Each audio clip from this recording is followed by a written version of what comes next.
त्याच्यामध्ये लक्षात घ्या की खास करून आपल्या बोर्डाची मुले जे काही आपल्याला जर असं अवघड वगैरे जातो 11th आणि 12th कॉम्पिटेटिव्ह एक्झाम, ते कशामध्ये जातात की आपला बोर्डाचा सिलेबस ऍज कम्पॅरेटिव्हली थोडासा कमी आहे. तुम्ही जर सीबीएसई किंवा आयसीएससी बोर्डाचा सिलेबस पाहिला तर थोडासा वेगळा आणि जास्त भेटेल तुम्हाला.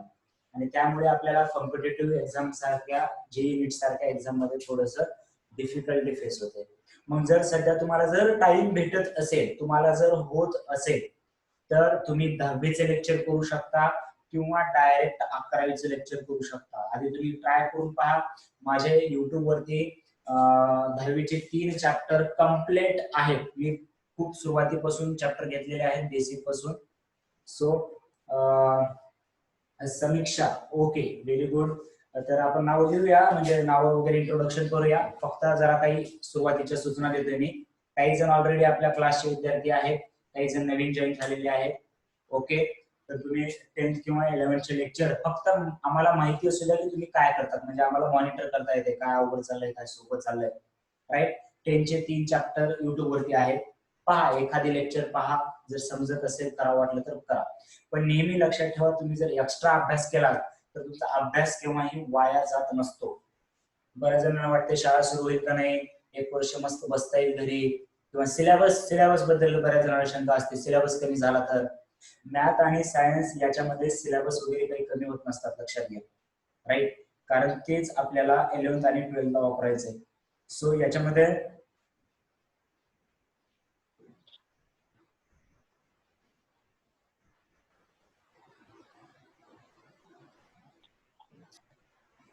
जस्ट 2 मिनिट, एका विद्यार्थ्याचा हे आहे, त्यांना पण आपण जरासं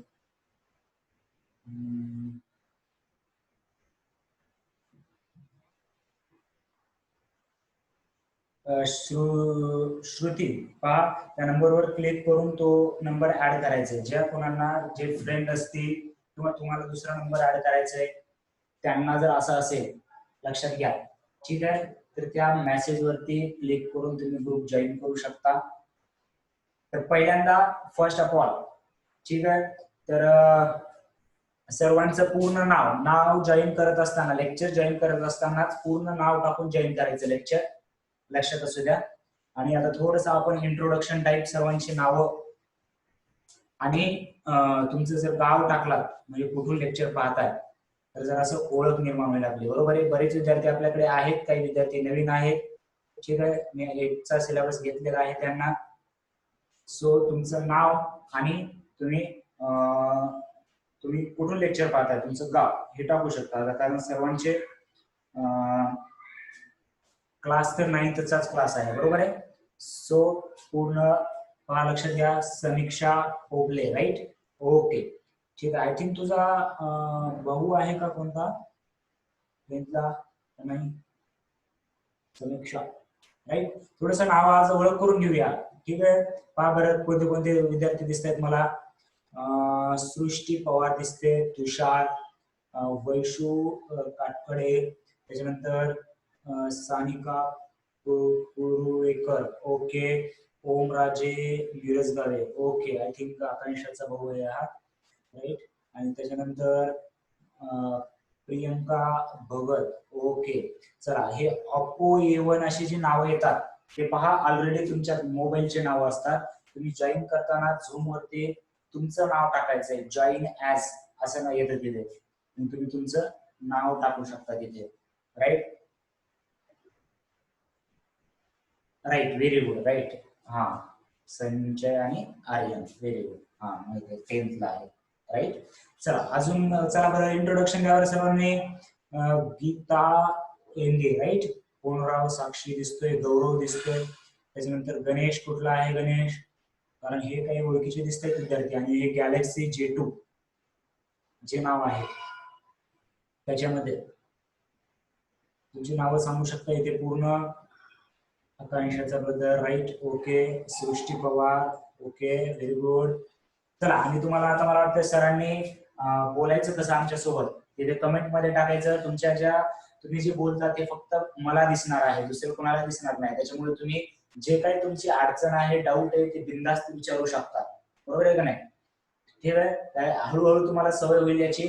झूम वरती पहा, लेक्चर सुरू व्हायच्या आधी तुम्हाला मेसेज येईल, त्या लिंक वरती क्लिक करून तुम्ही जॉईन करायचे लेक्चर, ठीक आहे. आणि हे लेक्चर लाईव्ह त्याच शक्यतो याच टाइम मध्ये पाहण्याचा प्रयत्न करा. सुरुवातीला काही दिवस आपण वाटलं तर रेकॉर्डिंग टाकतो, पण रेकॉर्डिंगला वेळ लागतो या लेक्चरची रेकॉर्डिंग करण्यासाठी. त्याच्यामुळे थोडस याच टाइम मध्ये आणि आपल्याला थोडस फिजिकल असलं गरजेचं आहे. म्हणजे फिजिकल क्लास कसं आपण त्याच टाइम मध्ये करतो. घरी किती अडचण आलं, समजा एखादी घरी छोटस काम असतं, काहीतरी उगाच पाणी आलं, समजा कोणतरी बाहेरचं आलं, तर डिस्ट्रॅक्ट व्हायचं नाही. जसं आपण फिजिकल क्लासमध्ये बसतो, प्रॉपर अरेंजमेंट, स्टडी चेअर वरतीच, म्हणजे जसं तुम्ही अभ्यासाला बसता तसंच बसायचंय. Okay, from Parbhani 9. Okay, very good. चला असंच गाव टाका बरं. मला वाटतं समीक्षा लातूरवरून लेक्चर पाहते का? गाव पण टाका सर्वांनी, कुठून लेक्चर पाहतात ते. सर्वांना म्हणजे तुम्हाला ओळख होईल की विचारायचंय कसं, सरांना सोबत बोलायचंय कसं. Vaishnavi Katkade, very good. ठीक आहे. Omkar 9% from shopping centre. Okay, ठीक आहे. अहमदपूर, पिंपळवाडी, बर. Yes, I am from Latur Samiksha, right. Okay, चलो. वैशूर, सानिका कोळकर, अहमदपूर. ओके. गणेश, अहमदपूर. ओके, ठीक आहे, very good. Manrao Sakshi from Ahmedpur. Okay, ठीक आहे. आणि जे काही क्लासमध्ये विद्यार्थी तुमचे फ्रेंड वगैरे असतील त्यांना सर्वांना सांगा, कारण 10th मध्ये पण आपण सुरू केल्यानंतर लेक्चर काही जणांना खूप उशिरा माहिती झाली आणि त्याच्यामुळे तुषार चाटे फ्रॉम लातूर. ओके, ठीक आहे, व्हेरी गुड.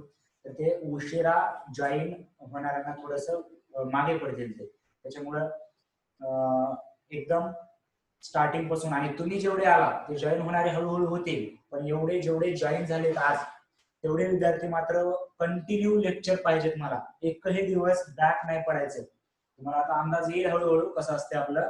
ठीक आहे, बर. चला मग सर्व सब्जेक्ट माहिती आहे, मी कोणता सब्जेक्ट शिकवतो सर्वांना.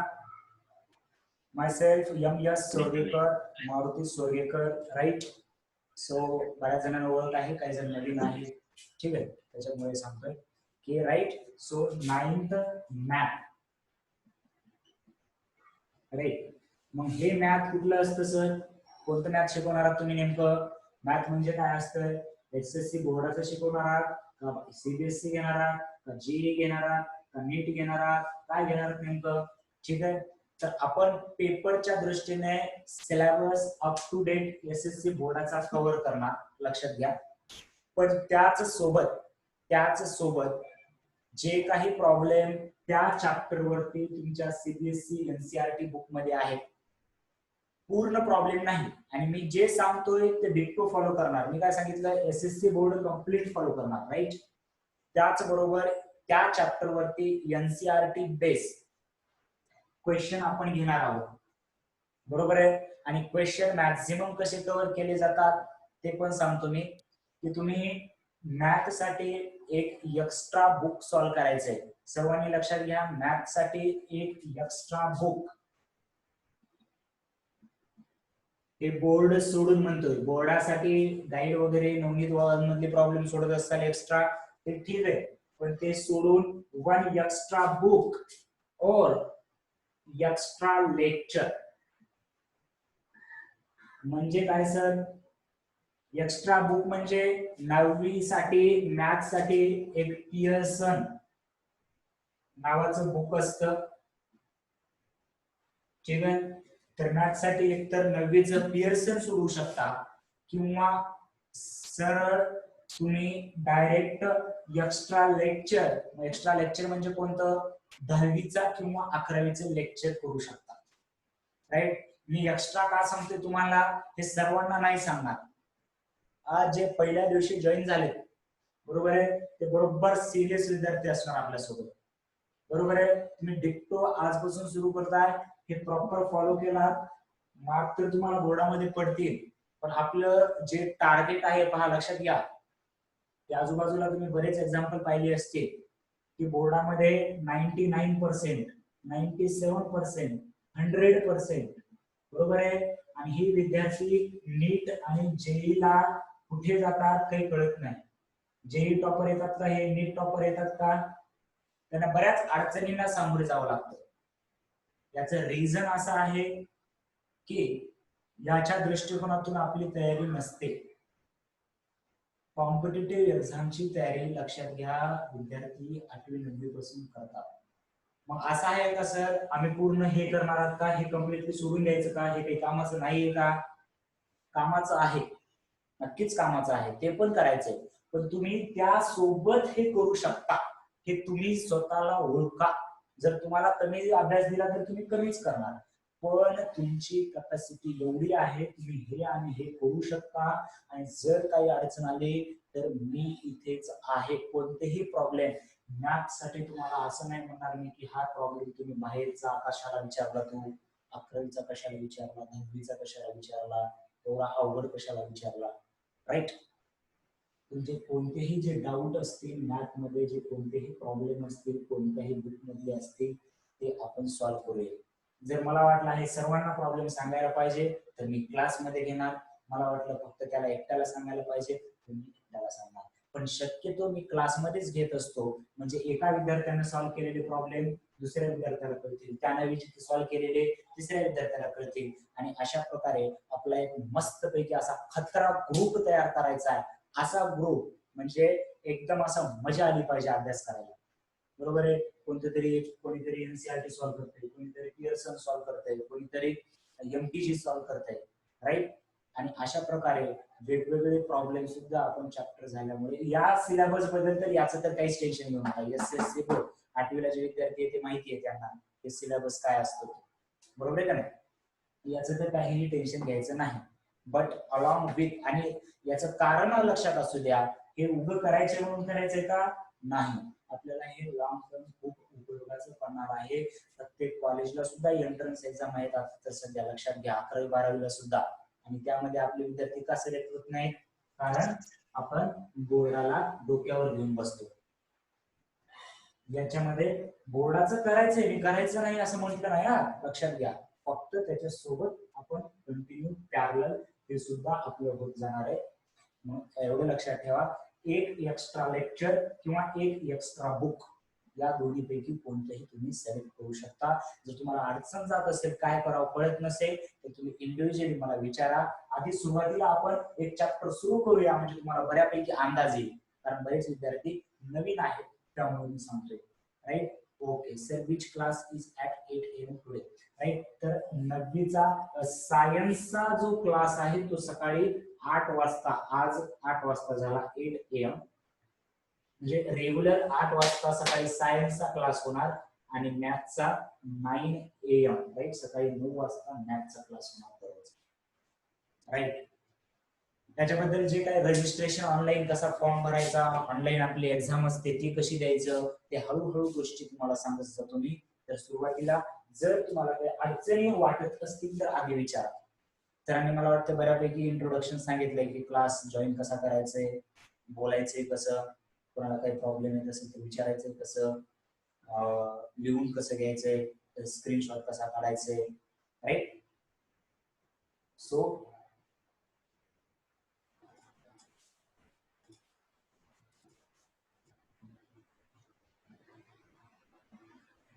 चला, कोणाला काही अडचण आहे का? कोणाला काही अडचण असेल का? आणि आपल्याला मी प्रश्न विचारले की उत्तर द्यायचे, सर्वांनी उत्तर द्यायचं. कोणाला काही अडचण आहे का? अडचण असेल तर येस करायचं, वाय टाईप करायचं, अडचण नसेल तर एन टाईप करायचं, right? No, right? Very good. कोणाला अडचण नाहीये?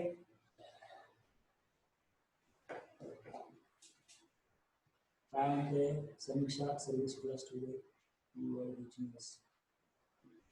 सो 9th क्लासचा मॅथ सब्जेक्ट आपण सुरू करत आहोत. आपण सुरू बोर्डाच्या टेक्स्टबुक प्रमाणे सुरू करणार आणि मस्त पैकी एन्जॉय करणार. सगळे लक्षात घ्या, असं मॅथ सॉल्व्ह करायला मजा आली पाहिजे. Okay, very good, very good. चला, काही कोणाला प्रॉब्लेम नाहीये. तर आता आपला जो जर्नी आहे का नाही, ती स्टार्ट करायचं आपल्याला. ओके, तर बुक जर तुम्हाला जर बाहेर पहा, लक्षात घ्या, जी बोर्डाचे टेक्स्ट बुक आहेत, जर तुम्ही आतापर्यंत खरेदी केली असतील ठीक आहे बुक, जर खरेदी केली नसते आणि बाहेर जाता येत नसेल, बाहेर जायला अवघड वाटत असेल किंवा समजा रिस्की असेल किंवा दुकानं बंद असतील तर तुम्हाला पीडीएफ नेट वरती भेटून जाईल. पीडीएफ मोबाईल वरती डाउनलोड करून भेटेल तुम्हाला. ठीक आहे. जर भेटत नसेल तर मला मेसेज करू शकता तुम्ही, मी सेंड करू शकतो, पण भेटते. डायरेक्ट नेटवरती सर्च केला Maharashtra 9th book PDF, so PDF भेटून जाईल तुम्हाला. क्लिअर आहेत का गोष्टी? बघा बरं. क्लिअर यसला आपण यस बेटर ठेवूया. ओके, क्लिअर असेल तर यस टाईप करायचं. राईट. ओके, चला आज फक्त इंट्रोडक्शन आपलं एकदम भारी, काही टेन्शन घ्यायचं नाही. ओके, पहा सर्वांना, सर्वजण विद्यार्थी रिस्पॉन्स दिलेला आहे. सर्वांना नवीन झूम मध्ये लेक्चर कसं पाहायचंय कळालेलं आहे, तुम्ही जॉईन झालात म्हणजे. राईट. ओके,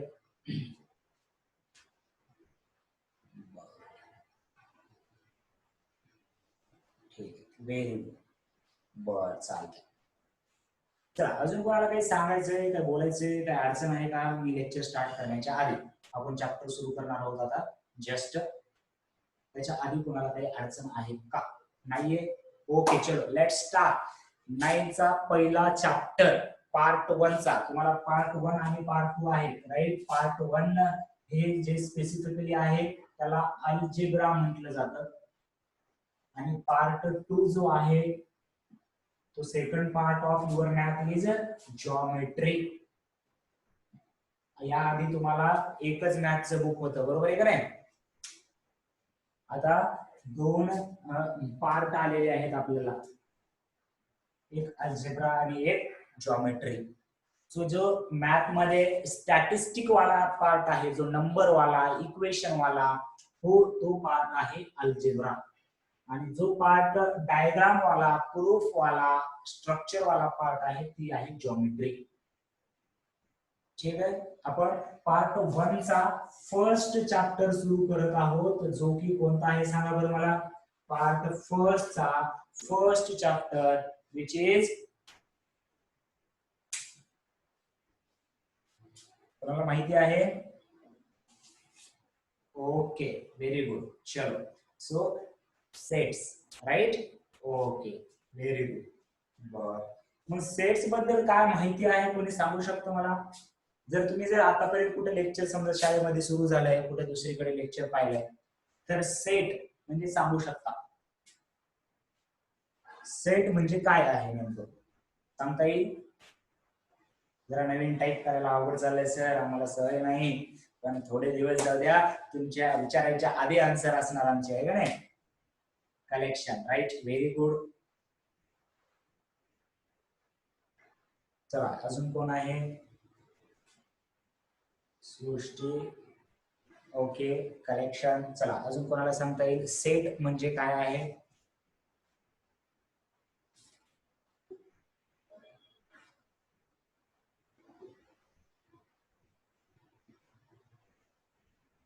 सांगता येईल का सेट म्हणजे काय? प्रयत्न करा, चुकू द्या की काय. हे पहा, मिस्टेक किंवा मॅथ मध्ये इथे चुका करायला द्यायचं ना. ओके, राईट, व्हेरी गुड समीक्षा. राईट. चुकलं तर काही रागवलं तरी ठीक आहे, बरोबर आहे. त्याच्यामध्ये आपल्याला इथे चान्स आहे चुका करण्याचा. आपल्याला एक्झाम मध्ये फायनलला चुका नाही करायचं, लक्षात घ्या. त्याच्यामुळे भ्यायचं कारण नाही. काय जे वाटतंय, काय जे प्रश्न वाटते ते डिस्कस करायचं मस्त. म्हणजे म्हणते इक्वेशन नाही, ओमराज म्हणते collection of object. Okay, Samiksha म्हणते collection of well define object. Sakshi म्हणते collection of well define object is called set. Okay, very good. ठीक आहे. तर पहा, काही जणांनी कलेक्शन सांगितलं, बरं. काही जणांनी कलेक्शन ऑफ ऑब्जेक्ट सांगितलं, काही जणांनी collection of well defined object सांगितलं. वेल डिफाइंड ऑब्जेक्ट जरासं दिसत नाहीये क्लिअर, ते पण आपण चल.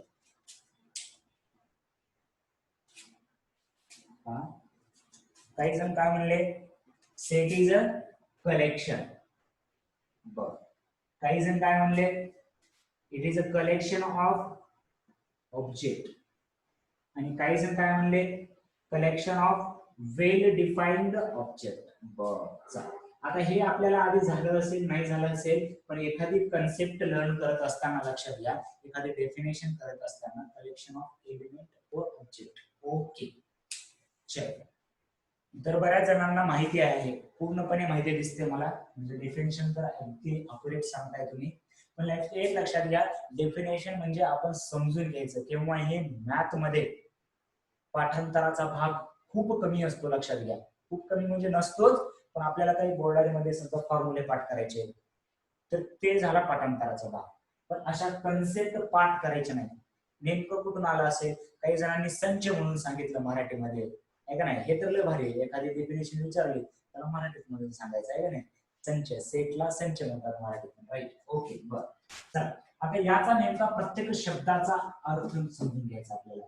फक्त कलेक्शन का म्हटलं नसेल, का फक्त ऑब्जेक्ट का म्हणलं नसेल, वेल डिफाईन का टाकलंय, आता या सर्व गोष्टी आपल्याला समजून घ्यायच्या. ठीक आहे, रेडी आहात सर्वजण?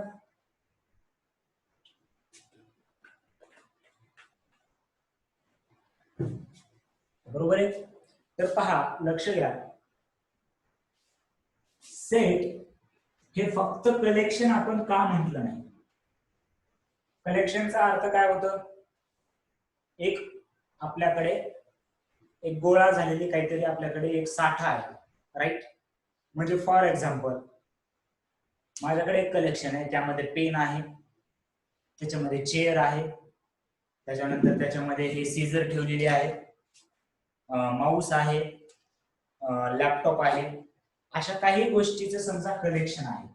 आणि त्या एका याच्यामध्ये मी एका बॅग मध्ये ठेवल्या. बॅग मध्ये काय आहे, एक बॅट आणि बॉल पण आहे, त्याच्यानंतर पेन आहे, त्याच्यानंतर पुस्तके आहे, आणि त्याच्यानंतर लॅपटॉप आहे.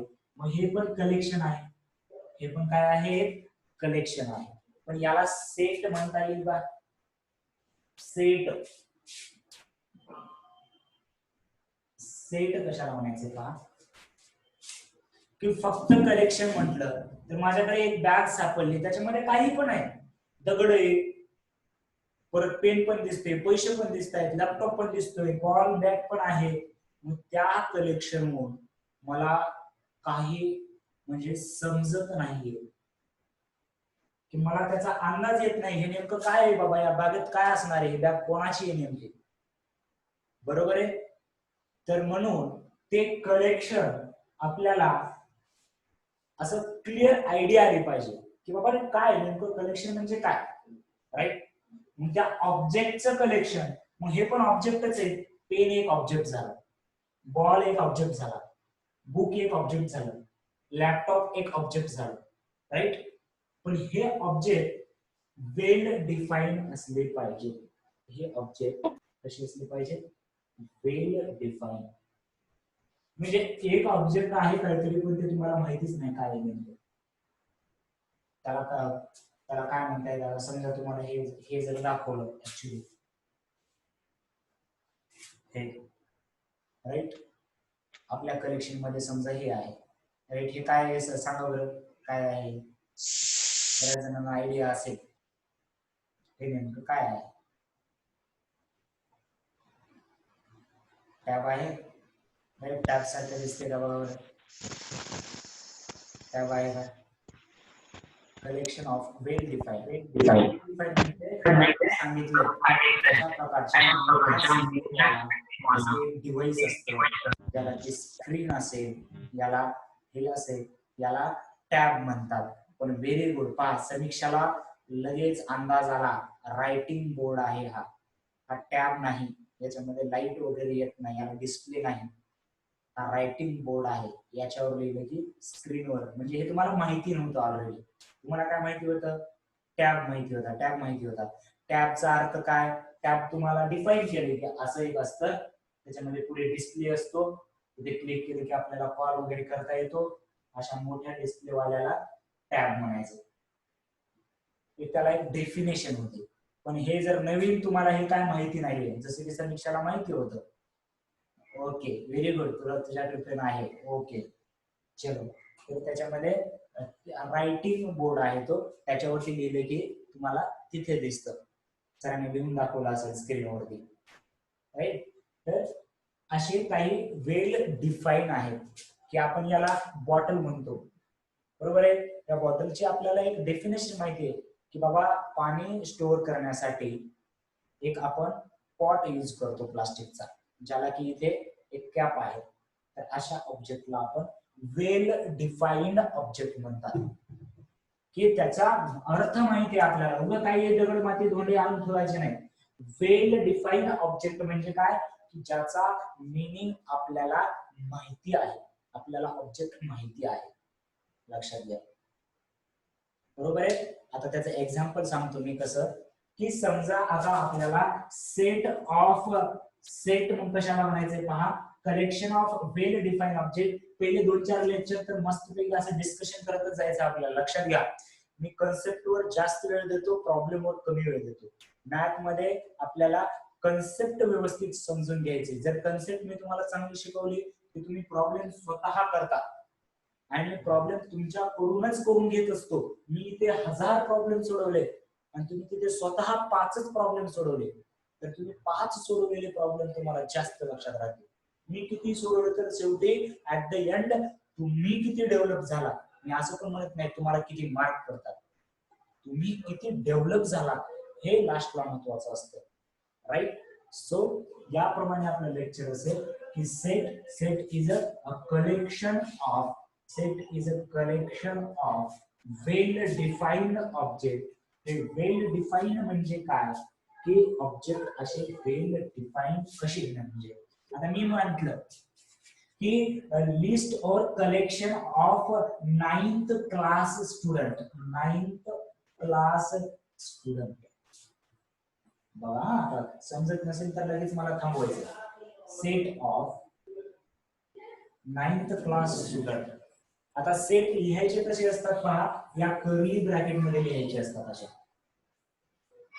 बरोबर आहे. मी सर्व पॉइंट लिहून देणार आहे तुम्हाला, त्याच्यामुळे घाई करायची नाही, आधी समजून घ्यायचा, वर द्यायचा. सेट असे कर्ली ब्रॅकेट मध्ये लिहायचे असतात. मग आता set of 9th class student म्हटलं मी, तर यामध्ये कोण कोण येणार सांगा बरं, यामध्ये कोण कोण येणार, तुम्ही सर्वजण येणार. तुम्ही सर्व 9वीला गेलात दादा, आहे का नाही, गेलात की नाही, रिझल्ट लागला का नाही, डायरेक्ट पास झालात तुम्ही, एक्झाम झाल्या होत्या का नाही, एक्झाम झाल्यानंतर सर आम्ही डायरेक्ट पास आउट, उडी मारली आणि उडी, आहे का नाही. याच्या पुढे उड्या नाही मारता येणार 9वीच्या पुढे, आहे का नाही.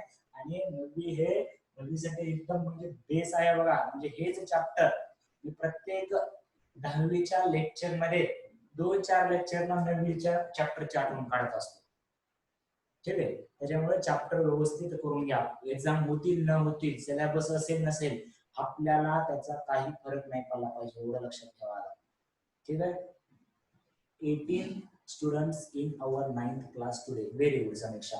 आज आपल्याकडे 18 स्टुडंट आहेत 9th क्लास मध्ये.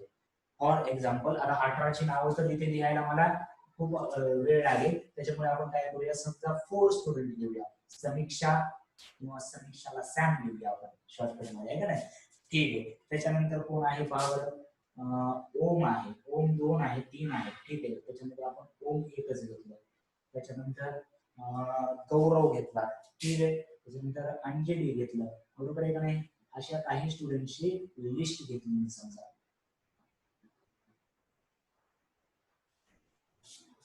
बरोबर आहे. मग हे जे स्टुडंट आहेत हे वेल डिफाईन ऑब्जेक्ट आहे. मी कुठले पण स्टुडंट घेतले का, कुठल्या क्लास मधले स्टुडंट घेतले, 9th क्लास मधले स्टुडंट घेतले. कुठले घेतले 9th क्लास मधले स्टुडंट घेतले. मी जर याच जागी असं म्हटलं, set of 10th class student किंवा 11th क्लास स्टुडंट घेऊया आपण, तुमचे जास्त तरी 11th क्लास मध्ये सर्वांचे भाऊ असेल, बहीण असेल, असे आहे 11th क्लास स्टुडंट. जसे की 11th क्लासचे स्टुडंट कोण आहेत आपले, समजा साधना आहे, गायत्री आहे, बरोबर आहे. त्याच्यानंतर आकांक्षा आहे. म्हणजे तुमच्या भाऊ बहिणींचे नाव घेतले, तुम्हाला माहिती आहे म्हणून, ठीक आहे. म्हणजे मला 11वीचे 12वीचे विद्यार्थी म्हणलं की एक क्लिअर लिस्ट आहे माझ्याकडे, बरोबर आहे. ओके सॅम ठीक आहे. ओके सॅम ठीक आहे. तर आणि आपण असं फन टाईप मध्ये आपण लेक्चर मध्ये जायचे, असं राग येऊ द्यायचं नाही. सर माझ्या भावाचं नाव का घेतलं, बहिणीचं नाव का घेतलं, सर माझं नाव असंच का घेतलं, ऐका नाही. एकदम मस्त पैकी अभ्यास हे तुम्ही एन्जॉय करणारी गोष्ट असली पाहिजे. असं मॅथचे प्रॉब्लेम सोडवलं ना, असं आपल्याला आनंद झाला पाहिजे, असं एकदम आनंद. राईट. ओके. तर आता याच्यामध्ये आनंद हे नावाचा सुद्धा विद्यार्थी असू शकतो. मग त्याने लगेच नाव नाराज व्हायचं नाही, माझं सर दोनदा नाव घेतलं असं नाही. राईट. ओके चल. तर पहा, माझ्याकडे 11वीचे स्टुडंट म्हणले की क्लिअर लिस्ट आहे, 9ची स्टुडंट म्हणले की क्लिअर लिस्ट आहे. पण मी आता एक कलेक्शन करायला लावणार आहे तुम्हाला. Set of clever student. Set of clever student. तुम्हाला सेट करता येईल का, तुम्हाला लिस्ट करता येईल का? सेट ऑफ काय म्हणलं मी, क्लेवर स्टुडंट म्हणलं. सेट ऑफ क्लेवर स्टुडंट करता येईल का सांगा बरं लिस्ट. सर करता येईल का नाही मला नाही माहिती, पण माझं नाव पक्का असलं पाहिजे, आहे का नाही? बरोबर आहे, माझं नाव पक्का असलं पाहिजे. सर मी क्लेवर आहे असं वाटायला का नाही? बरोबर, very good. Right. Okay thank you. ठीक आहे. अजून आपली तर सुरुवात आहे. तुझ्या मला वाटतं तू भावाचे वगैरे म्हणजे लेक्चर पाहिले असते. आपली अजून तर सुरुवातच आहे का नाही? ओके चल. तर मी जेव्हा क्लेवर स्टुडंट म्हटलं तेव्हा तुमच्या डोक्यामध्ये काय आलं की अरे बाबा क्लेवर कोणाला म्हणायचं, या क्लासमध्ये मी तेवढा क्लेवर आहे, बाकीचे तरी क्लेवर नाही. मी त्या लिस्ट मध्ये मी येणार का माझा मित्र एक क्लेवर आहे, आम्ही दोघच येणार, बाकीचे येणार नाही. मग भांडणं सुरू झालं. बरोबर आहे. भांडणं कशामुळे सुरू झाले? भांडणं या शब्दामुळे सुरू झाले. कोणत्यामुळे? क्लेवरमुळे. कोणत्या शब्दामुळे सुरू झाले भांडणं बघा बरं? क्लेवरमुळे. कारण क्लेवर म्हणजे नेमकं काय ही आयडियाच नाही आपल्याला. So therefore they are not well defined. इथं जेव्हा म्हटलं मी 9th क्लासचे स्टुडंट बरोबर, म्हणजे मी डिफाईन केलं होतं 9वीचे विद्यार्थी, जे की मला डायरेक्ट लिस्ट घेता आली. पण जेव्हा मी क्लेवर म्हटलं तेव्हा मग तिथे वाद सुरू झाले. कोण क्लेवर, कोण ब्रिलियंट, कोण लेस ब्रिलियंट. बरोबर आहे का नाही? एक पर्सनल सजेशन, तुम्ही सर्व क्लेवर आहात, राईट, सर्वजण म्हणतोय, बरोबर आहे का नाही? पण सध्या ही ते वेल डेफिनेशन आहे. हा, त्याच जागी सरांनी असं म्हटले असते, सरांनी काय म्हटले असते? क्लेवरच्या जागी सरांनी काय म्हटलं असतं समजा, set of all student who got more than 90% mark.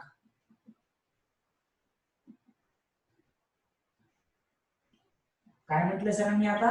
More than 90% mark. तर हा सेट आहे का नाही सांगा बरं मला. हा सेट आपल्याला लिस्ट बनवता येईल, आपल्याला लिस्ट बनवता येईल, कारण आपल्याला क्लिअर आयडिया आहे त्याची, right. Okay very good.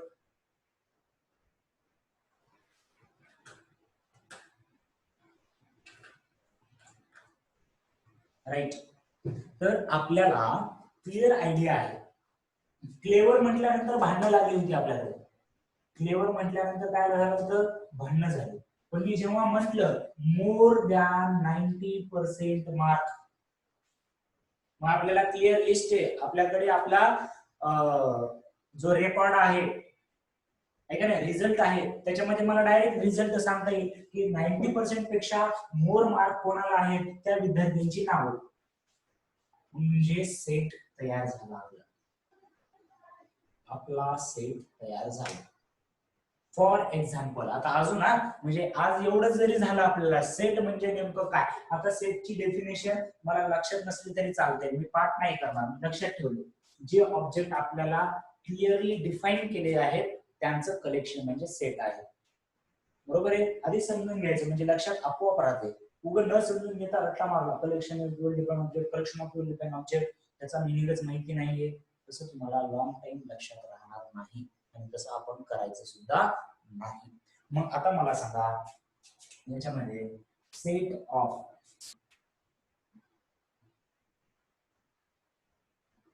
Tall trees.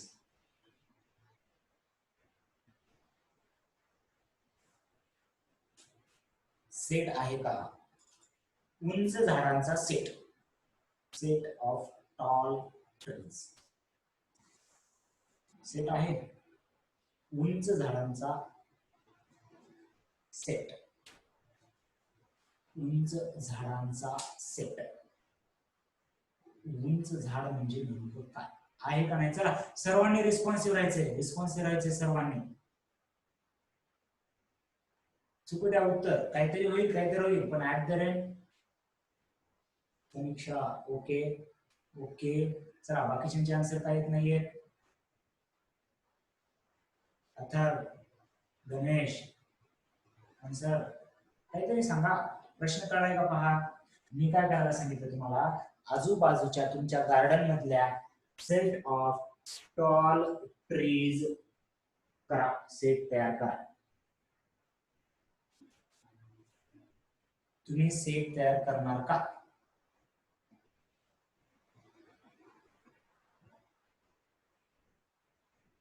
बघा आता सॅम कुठून लेक्चर पाहते?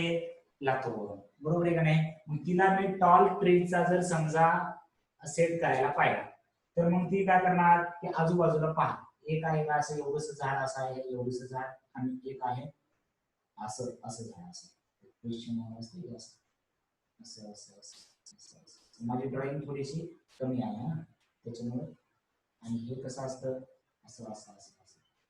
मग सेट ऑफ टॉल ट्रीज असं जर मी सांगितलं सर्वांना तर सॅम काय करणार?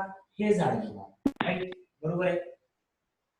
हे झाड नाही घेणार कारण सॅमला काय वाटणार हे झाड उंच आहे या झाडापेक्षा.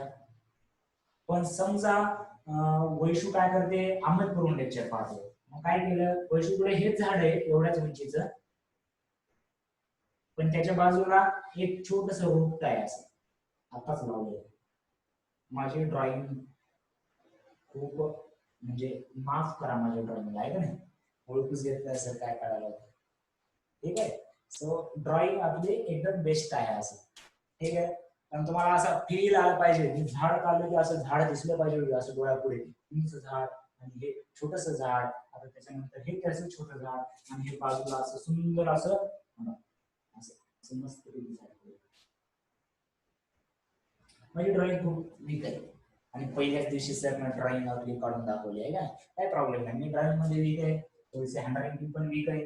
बरोबर आहे. त्याच्याबद्दल माझं क्लिअर आहे की याच्यामध्ये ड्रॉइंग बद्दल किंवा याच्याबद्दल आपली वीकनेस आहे. पण कन्सेप्ट आणि याच्यामध्ये कुठेही अडचण येणार नाही. मी आधीच सांगतोय कन्सेप्ट प्रॉब्लेम ठीक आहे जे आहे ते आहे. राईट. ओके चल. मग आता इथे कोण करत होतं? इथे वैशू करत होती. मग वैशू कोणता सेट घेणार? टॉल मध्ये हे झाड घेणार. टॉल मध्ये हे झाड घेणार. बघा आता सॅमनं हे झाड घेतलं. नका नका नका नका तुम्हाला वाईट वाटेल आहे का नाही. आणि याच्यामध्ये वैशूनं हे झाड घेतलं. मग पहा बरं एकच सेट आला का वेगवेगळा सेट आला?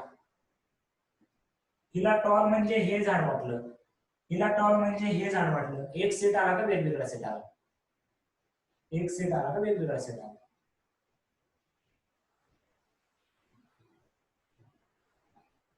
एक सेट आला का वेगवेगळा सेट आला? डिफरंट आला. बरोबर आहे. समजा इथे काहीतरी हिच्याकडे पण हे पण झाड होतं. हे टॉल मध्ये हिने दोन घेणार आणि हिने एकच घेतलं कारण तिला वाटलं टॉल म्हणजे याच्यापेक्षा मोठे, हिला वाटलं टॉल म्हणजे याच्यापेक्षा मोठे. म्हणजे इथे वेल डिफाईन्ड नाहीये. वेल डिफाईन्ड नाहीये. therefore सेट म्हणण्यापेक्षा आपण काय म्हणूया कलेक्शन ऑफ टॉल ट्रीज म्हणजे हे वेल डिफाईन नाहीये. म्हणून हा सेट आहे का नाही? म्हणून हा सेट आहे का नाही? कलेक्शन ऑफ टॉल ट्रीज हा सेट नाहीये. राईट. बरोबर सर्वांना?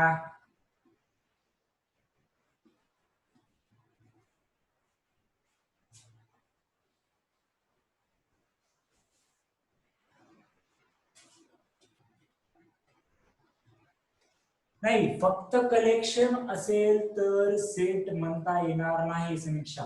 पहा, फक्त कलेक्शन असेल तर त्याला सेट्स म्हणता येणार नाही. सेटची जी डेफिनेशन आहे ती प्रॉपर डेफिनेशन आहे, फक्त कलेक्शन. पण कलेक्शन कशाचं, नेमकं कलेक्शन कशाचं? म्हणजे मी एक सेट केला, त्याच्यामध्ये लिहिलं समीक्षा, त्याच्यानंतर लिहिलं काही लिहिलं, एक नाव लिहिलं लातूर, त्याच्यानंतर लिहिलं एक काहीतरी असंच खेळाचं नाव लिहिलं क्रिकेट, त्याच्यानंतर लॅपटॉप. आता हे पण कलेक्शनच आहे, हे पण कलेक्शनच आहे, पण कशाबद्दल आहे हे ऑब्जेक्ट मी काय डिफाईन केलेत का? जेव्हा डिफाईन करू तेव्हा हा सेट होईल, बरोबर आहे. फक्त असा जर कलेक्शन केलं तर याला, या कलेक्शनला सेट म्हणता येणार नाही. जर तुम्ही असं आधी सांगितलं, आता हेच कलेक्शन मी असं केलं असतं, पहा, collection of trees, collection of trees which are, collection of trees which are greater than 2 meter height. आता बघा बरं, आता बघा, कलेक्शनच आहे, हे पण कलेक्शन होतं, आधी पण कलेक्शन होतं, हा हे पण कलेक्शन आहे आणि टॉल ट्रीचं पण कलेक्शन आहे. पण हे टॉल म्हणजे नेमकं समजत नव्हतं, हे म्हणजे समजलं 2 मीटरच्या वर असले की टॉल म्हणायचं, 2 मीटरच्या कमी असले की नाही घ्यायचं. So it is a well define. म्हणून डेफिनेशन लिहिताना मग आपण डेफिनेशन फक्त कलेक्शन का म्हटलं नाही, किंवा कलेक्शन ऑफ ऑब्जेक्ट का म्हटलं नाही? डेफिनेशन लिहिताना काय म्हणलं आपण? Collection of well define object म्हटलं. का म्हटलं वेल डिफाईन? कारण त्याची डेफिनेशन जी आहे पक्की माहिती आहे.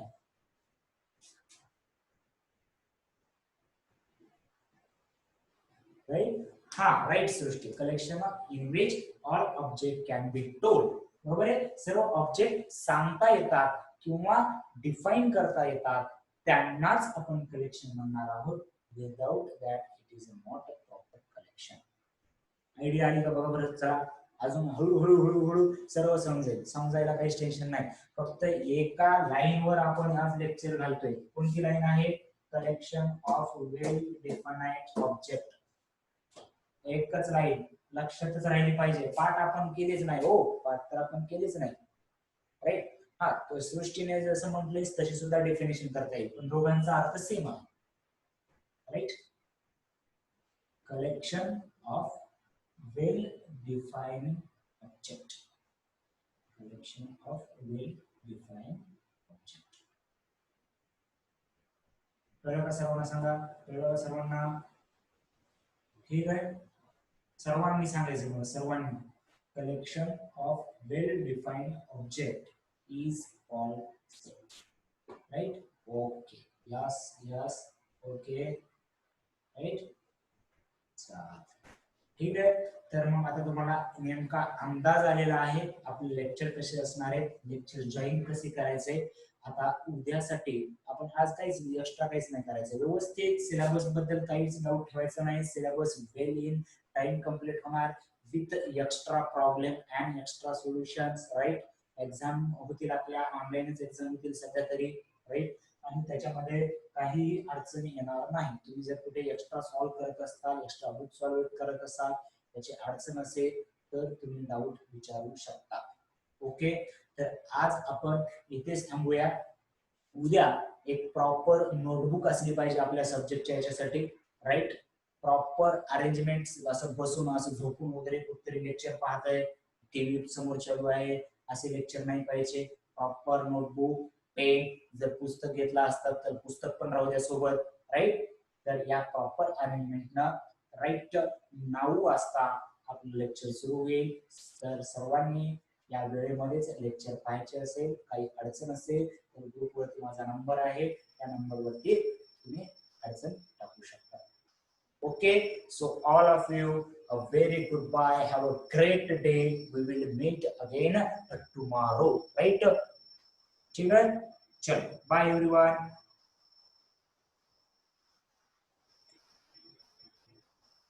Bye.